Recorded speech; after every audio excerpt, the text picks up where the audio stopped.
அனைவருக்கும் வணக்கம். இந்த பெருந்தொற்று காலத்தில் நாம் இப்போது காய்ச்சலை குறைக்கக்கூடியதும் அதே நேரத்தில் ஆக்சிஜன் அளவை அதிகப்படுத்தக்கூடியதுமான லிங்க முத்திரை எப்படி செய்கிறதுன்றதை பார்க்க போகிறோம்.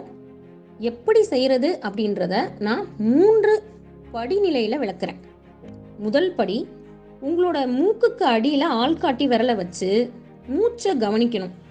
வேகமாக சீரக்கூடாது, சாதாரணமாக கவனிக்கணும். ஒரு நாசித்துளையில் அதிகமான சுவாசமும் மற்றொரு நாசித்துளையில் குறைவான சுவாசமோ அல்லது அடைத்தோ இருக்கும்.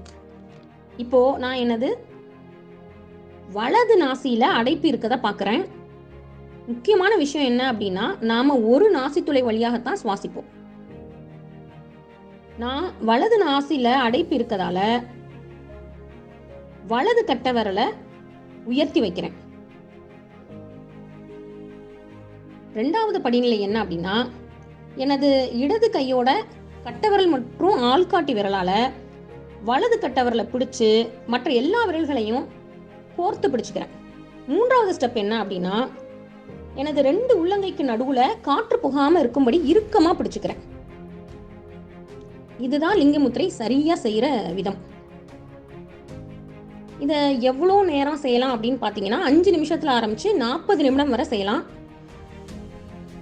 ஒரு நாளைக்கு எத்தனை முறை வேணாலும் செய்யலாம்.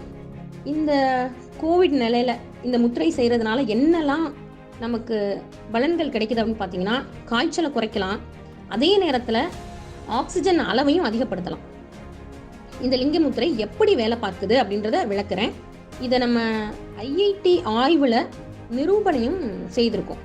நம்முடைய மூக்கு, தொண்டை, நுரையீரல் பகுதிகளில் வெப்பம் அதிகமாகிறத நம்ம கவனிக்கலாம். இந்த பெருந்தொற்று காலத்தில் நம்முடைய மூக்கின் வழியாக போகிற வைரஸ், பாக்டீரியா அல்லது வேறு எந்த கிருமியாக இருந்தாலும் மூக்கு அல்லது தொண்டை நிலையிலேயே அழிக்கப்பட வாய்ப்பு இருக்கு.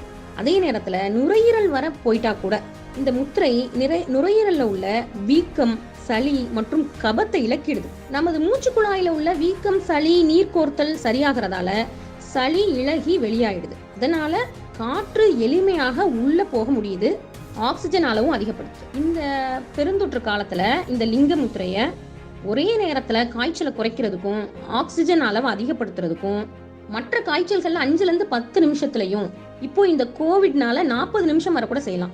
எப்போ வியர்க்க தொடக்குதோ அப்போ முத்திரை செய்யறதை நிறுத்திடலாம். காய்ச்சல் மற்றும் ஆக்சிஜன் தேவையின் தீவிரத்தை பொறுத்து எத்தனை முறை வேண்டுமானாலும் ஒரு நாளில் நீங்கள் இந்த முத்திரை செய்யலாம். இதை உட்கார்ந்தோ, நின்றோ, படுத்த நிலையிலோ செய்யலாம். ஆங்கில மருத்துவத்தோடையோ, சித்த மருத்துவத்தோடையோ, ஹோமியோபதி மருத்துவத்தோடையோ அல்லது ஆக்சிஜன் சப்போர்ட்டோடு கூட இருக்கவங்க கூட இந்த முத்திரை செய்யலாம். இளம் கர்ப்பிணிகள் தவிர்த்து சுகர், பிரஷர், இதய நோய் உள்ளவர்கள் அனைவரும், எல்லா வயதினரும் இந்த முத்திரை செய்யலாம். இந்த முத்திரை ஆரம்ப நிலை, தீவிர நிலையில் மட்டும் இல்லாமல் கொரோனா ஏற்பட்ட பின் ஏற்படும் பின் விளைவுகள் நிலையிலையும் நம்மளுக்கு உதவியாக இருக்குது. இதை உங்களது நண்பர்கள், குடும்பத்தினருக்கு கற்றுக் கொடுங்க. லிங்கமுத்திரை செய்ததன் மூலமாக உங்களுக்கு காய்ச்சல் குறைந்த அனுபவத்தையும் ஆக்சிஜன் அளவு அதிகரித்த அனுபவத்தையும் கீழே கமெண்ட்ல ஷேர் பண்ணுங்க. அதன் மூலமாக நிறைய பேர் பயனடையலாம். நன்றி.